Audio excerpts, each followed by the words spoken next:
Se está regando la noticia de que el presidente Biden va a quitar a Cuba de los países patrocinadores del terrorismo.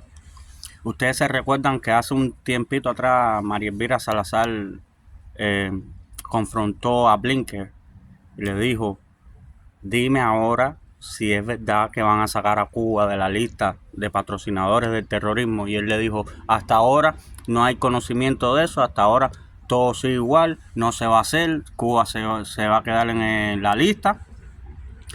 Y ahora estoy mirando a Mario Vallejo, que está informando que se están filtrando informaciones de la Casa Blanca de que Biden, antes que finalice su contrato, va a sacar a Cuba de la lista de patrocinadores del terrorismo.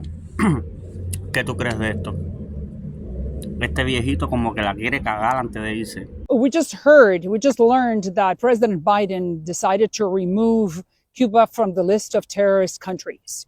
My office received a call from Secretary Blinken saying that he had not lied to me when he said in front of the House Foreign Affairs Committee, Subcommittee of Western Hemisphere, that they were not thinking about taking Cuba off the list. Blinken said that it was a call directly from the White House. It was a directive from the White House.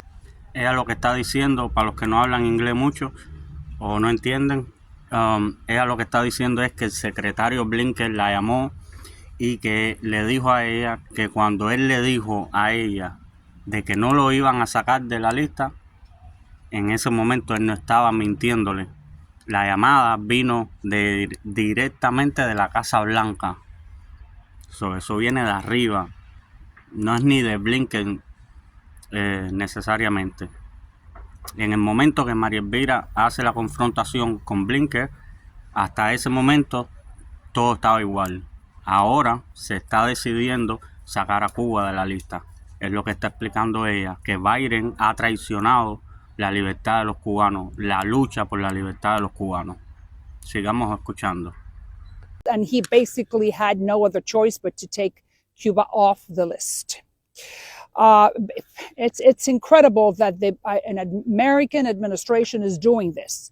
Basically, what President Biden is doing is just realigning our enemies against the United States, is giving fuel, economic oxygen to the people who want to harm Americans. This is a national security issue because Cuba, as you know, is the masterminding. He's the ringleader of Nicaragua, Venezuela, and teaching and helping others how to repress those people. And then what's the effect? What are the consequences?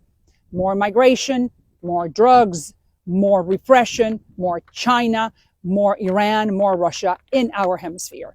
That's basically what Biden is doing, helping our enemies.